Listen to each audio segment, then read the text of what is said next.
At the time of this recording, I've been playing poker for 20 years. And if I could go back in time before I became a professional poker player and give my younger self some advice on how to start winning at poker much quicker, this is what I would say. Number one, stop needing to see it. Straight up, guys, you don't need to see it. Let me give you an example. So you have pocket kings. That's the king of spades and the king of diamonds. And the flop comes down with the 7 of hearts, 8 of hearts, and queen of clubs. So this is a beautiful spot. We have an overpair on the board with our pocket kings, so you make a bet, they call. Turn comes down with the 10 of spades, you decide to bet, and they raise. What on earth is going on here, guys? Well, you go ahead and make the call anyways, because after all, we have pocket kings, there's no reason to lay it down, right? So the river comes down with the 3 of spades, you check, they bet, you make the call, and they flip over the pocket sevens for the 3 of a kind. Guys, I'm going to tell you without a shadow of a doubt, versus any decent player here, you absolutely need to fold the turn. You need to get this needing to see it out of your vocabulary in poker. You know that any decent player here has 3 of a kind, 2 pair or better. Always remember your pocket kings is just 1 pair. You are not entitled to win the pot just because you have a strong hand like pocket kings. Stop needing to see it, fold your hand on the turn, and you're going to have a lot more success. Number 2, chasing bottom pair. So guys, you need to end this bad habit immediately. This is one of the biggest lessons that I had to learn early on in my poker career. Let me give you an example once again. So you have the 7-6 of diamonds. Flop comes down with the queen of spades, 8 of hearts, and 7 of clubs. They make a bet and you decide to call. After all, we have bottom pair here. There's quite a few draws on this board. A 10-9, for example, is an open-ended straight draw. They could just be screwing around with a hand like ace king, so we're going to make the call here with our bottom pair. Turn comes down with the 10 of spades and they bet again. What should you do? Guys, once again, you need to just be folding your hand here versus any kind of decent player. Let's just quickly go through the range of hands that any competent player in today's games is going to have in a situation like this. They're going to have a hand like ace queen, king queen, queen jack, ace 8, king 8, queen 8, ace 7, king 7, ace 10, or king 10, and all of these hands have you in terrible shape. Guys, bottom line, do not chase bottom pair versus decent players in today's games. Once again, you need to just be folding your hand here on the turn. Number 3, make them pay. So guys, the biggest mistake that amateurs make consistently, I see this with my students all the time, is letting them draw for cheap. So let me give you an example. You raise it up with the ace of hearts and the king of clubs, one of the strongest hands in the game, and a fishy player calls you. Now, this is one of these recreational players. They just play the game for fun. They're not watching a video like this. They do not take the game seriously like you do. So the flop comes down with the king of diamonds, 10 of spades, and 5 of diamonds. This is a beautiful situation for us. We have flop top pair, top kicker on this board, so you just want to make a strong bet here, but they decide to call. So the turn comes down with the 3 of hearts. What should you do? This is a total brick. This doesn't complete any of the draws. There was some draws like a queen jack on the flop, for example. There's also a diamond draw. Guys, you absolutely want to lay the hammer down here. You want to bet big. I will just bet the pot, honestly, in this situation. If there's $100 in the pot, I'm going to bet $100. Bottom line here, guys, do not check. Do not allow amateur fishy poker players like this to chase all their draws, to hit some sort of wacky 2-pair against you on the river. This is the biggest mistake that a lot of people make these days. Number 4, stop chasing losses. So guys, I'm going to tell you that as a 10+ year pro, I have had many days and even weeks and months where I cannot win a poker hand to save my life. For example, every time I've got pocket kings, they've got the pocket aces. Every time I make a flush, they've got a higher flush. I could go on and on. I'm sure you've had many days like this yourself at the poker table. And the best thing that I learned early on in my professional poker career is to simply quit early on these days. There is no need to sit in there playing the captain comeback, thinking that somehow your luck is going to change. You're often in a poor mental state during this time. You're playing at your worst. Guys, cut your losses on this day. This has saved me more money than anything over the years, is simply knowing when to quit. Number 5, stop playing crap. So guys, this one is brutal and simple. You need to stop playing crappy hands. This is the number one thing that turns losing poker players into winning poker players. If you want a simple rule of thumb, only play these hands. Pocket aces down to pocket twos, so that's pocket aces, pocket kings, pocket queens,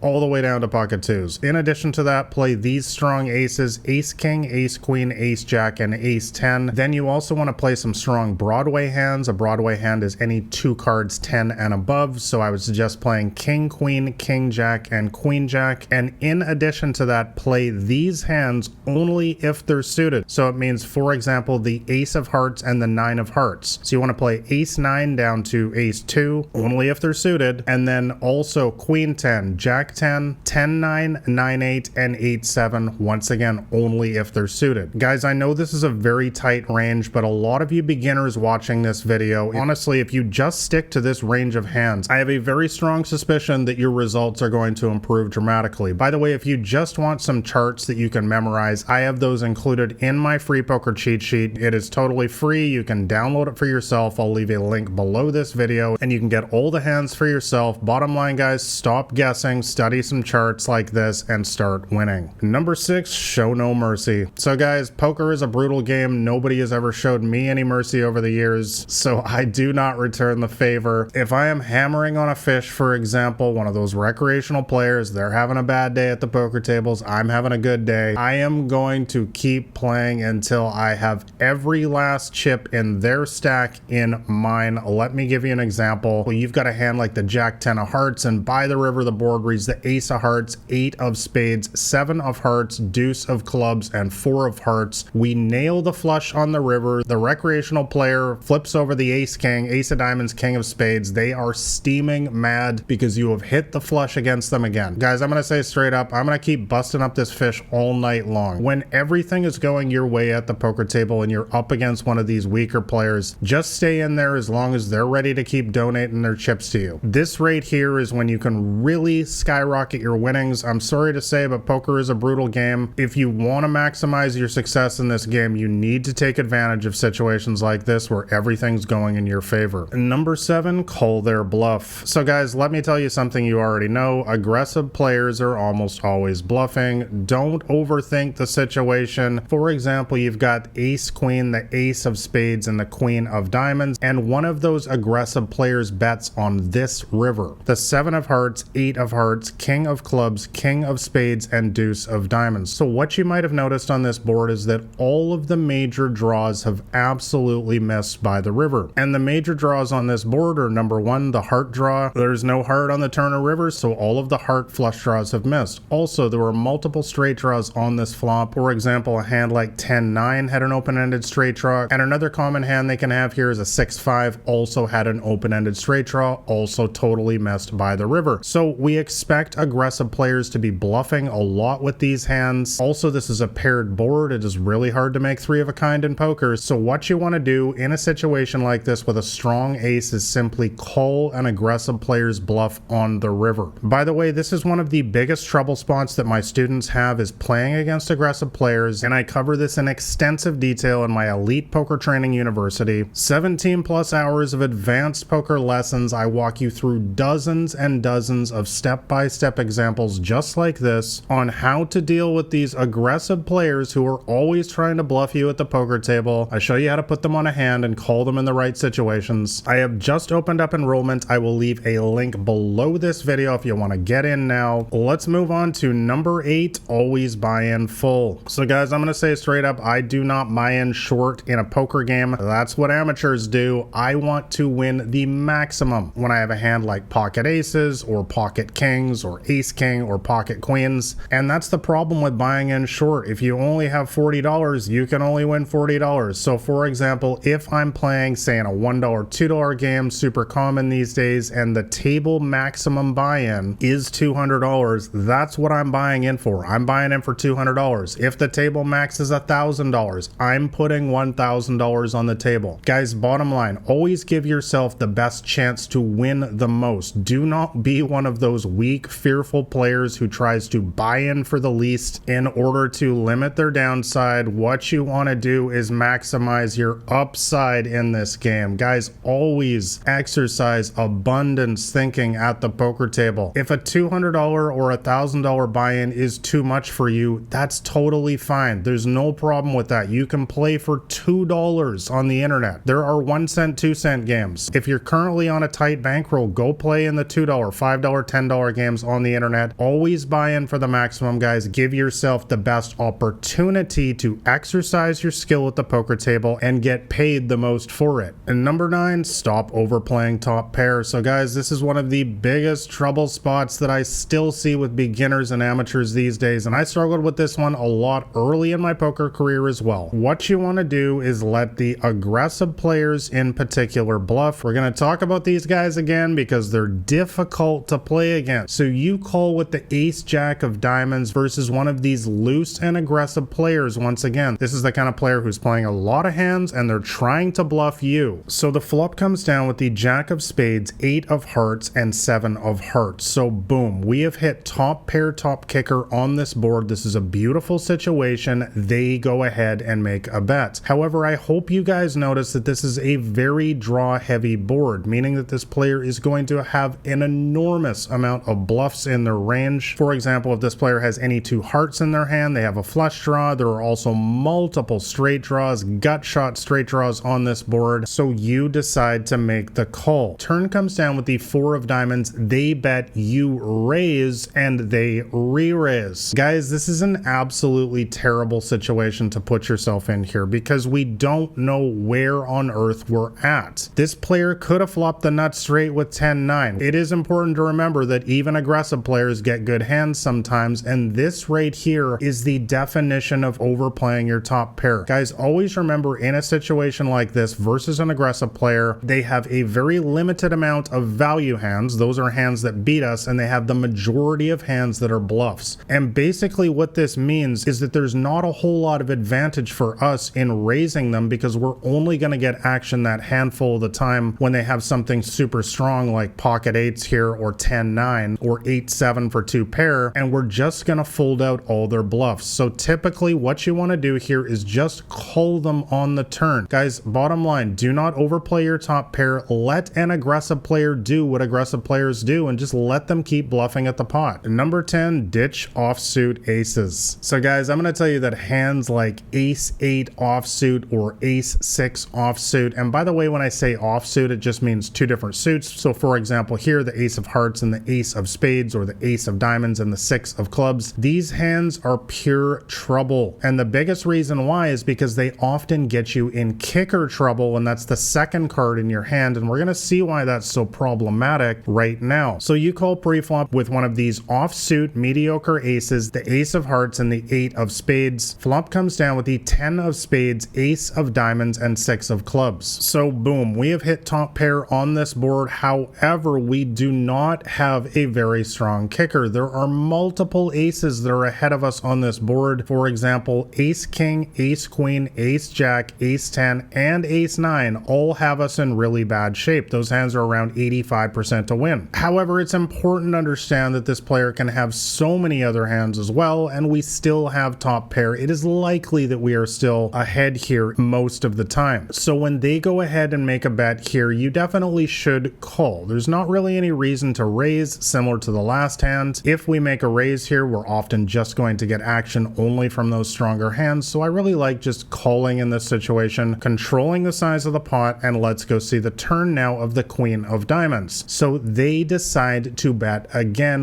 What do you do in this spot? Well, guys, this is the prime example right here of why these offsuit middle of the road aces are so difficult to play, because you have absolutely no clue where you're at now. And honestly, I'll say versus any decent player in today's games, you need to be folding your hand here. They have one of those better aces. They have 2 pair. They have 3 of a kind. There is simply very few hands in a competent player's range that you're beating at this point. But what is the real solution here, guys? Is to just fold this hand before the flop. Once again, these hands like ace 8 and ace 6, ace 5 offsuit, ace 4 offsuit, these hands are often more trouble than they're worth. Just fold them before the flop. Number 11, play your draws fast. So guys, I'm going to be honest, I play a hand like 10-9 of hearts just like it's pocket aces. Let me give you an example. The flop comes down with the jack of hearts, 7 of spades, and 4 of clubs. So this is a nice little flop. A lot of people don't realize the hidden potential here. Number 1, we have a backdoor flush draw. So if it comes with any 2 running hearts on the turn and river, we will make the nearly unbeatable beatable flush. And a flush in poker is just 5 cards all of the same suit. Furthermore, we also have a gut shot straight draw, a gutter ball on this board. If it comes with any of the 4 remaining 8s in the deck, on the turn or river, we would make the nut straight. And the nuts in poker is just a slang term that we use for the best hand possible or one of the best hands possible. And in this situation, it would be the best hand possible. 7, 8, 9, 10, jack would be the best straight on this board. So when a weak player goes ahead and bets here, and when I say a weak player, that's the kind of player who likes to back down to a lot of pressure, I am going to be raising here literally every single time. Remember guys, we have both a gut shot straight draw and a backdoor flush draw on this board, and we also have 2 reasonable cards with a 10 and 9. If we pair those on the turn and river, we could conceivably make the best hand as well. Now you're probably asking yourself, but Nathan, why do we raise here? Why not just call and realize our potential? Because by raising here, you have now given yourself 2 ways to win this pot instead of just 1. This is the biggest mistake that a lot of amateurs make, is they just call with their draws. Guys, remember, when you only call with your draws, the only way you can win the pot is by making the best hand. When you raise, you give yourself 1 additional way to win, which is making them fold right now. This is the beautiful part of poker. And the biggest thing to always remember is it doesn't impact the odds of us making our draw. We still have exactly the same chances of hitting our draws on the turn or river. So try this out in your poker games, and I think you're going to have a lot more success. Number 12, never show a bluff. So guys, when I bluff someone with a hand like an 8-5 of diamonds, for example, I keep it to myself. I do not show bluffs under any circumstances. When you go ahead and flash the 8-5 of diamonds in their face, all you are doing is giving them free information. Why would you do this? It makes no sense. Guys, it's really simple in poker. My mantra is always this: if you want to see my hand, pay. I am not in there to massage my ego, to try to get one up on someone, to flash the big bluff in front of their face. I don't care about any of that. Poker is a job. I am there to get everyone's chips. I am not there to thump my chest and to prove how big and tough I am. I know that by showing the bluff, all I'm doing is giving them free information that they can use against me later on in a future hand. So guys, do not get your ego involved and show the bluffs. That's what amateurs do. You're better than that. Number 13, encourage the weaker players. So guys, when a fish gets unlucky at the poker table, for example, they've got pocket aces, the ace of hearts and the ace of diamonds, and the board runs out with the 10 of hearts, 9 of diamonds, 7 of spades, 6 of diamonds, 3 of diamonds, someone flips over the 8-7, they hit the straight. What you want to do with these players is just tell them that they played it good. Tell them, hey, that was a tough beat you took. Hang in there. I'm sure your luck will change. Guys, always remember who your best customers are at the poker table. Even the weaker players, they get unlucky as well sometimes. A lot of people get this twisted. They think that the recreational players only give them bad beats. No, it goes both ways, guys. And what you want to do is keep these players coming back for more. And that is why the best poker players in the world know how to engage with the weaker players to keep them at the poker table, donating their chips to you again and again. So go ahead and encourage them the next time they get unlucky. Number 14, set mining mastery. So guys, I have made a career out of what I'm about to show you right now. So you call pre-flop with 2 red 5, that's the 5 of hearts and the 5 of diamonds, and the flop comes down with the king of hearts, 5 of spades, and 3 of diamonds. Boom. We have hit middle set on this board. That's 3 of a kind, an extremely powerful hand, and also the second best hand possible on this board. So they bet, you raise big, and they call. Turn comes down with the 10 of spades, they check. What should you do here, guys? You want to bet big. Do not slow play in a situation like this. Do not let them off the hook. When they call you on the flop here, when you make the big raise and they call, they are announcing very clearly to you that they likely have a king, and probably a strong king at that. So what you want to do is make these hands pay. So they call on the turn. River comes down with the 7 of diamonds. They check. what should you do? You should go all in. I'm not kidding. Shove all of your chips in the middle, make it look like a bluff. What's going to happen? They're going to tank for a long time and they're going to flip over the king of diamonds, queen of spades, because they think you're bluffing. Guys, this right here is the heart and soul of winning poker. Hitting a set is how you're going to make, honestly, 80-90% of your profits in this game. Do not slow play these hands. This strategy that I have showed you right here is the way to win the maximum with these hands, and this will do more than anything to skyrocket your success at the poker tables. And number 15, we are blessed. Guys, let me tell you, as a 10+ year professional poker player, to be able to make a living out of a silly little card game is simply, in one word, incredible. I've been posting for years about how I've been able to travel the world, quit my job. I think it was 18 years ago I quit my job at this point. This game has been really good to me. Now, don't get me wrong, there's been a lot of bad times as well, and I made videos about that as well, but how amazing is it that we get to play a simple little card game and make either a part-time income or even a full-time income? So the next time your pocket aces gets cracked right before the final table again, you know, because that recreational player goes all in with a hand like the king of hearts, nine of spades, because they thought that was a really good hand, and the board runs out with the king 7-5 deuce 9. They hit the two pair on the river, cracking your pocket aces, and you're out of the tournament again. Guys, just smile and say, nice hand, sir, or nice hand, ma'am. Good luck in the tournament. I'll see you next time. Guys, we are absolutely blessed to be able to do this. Always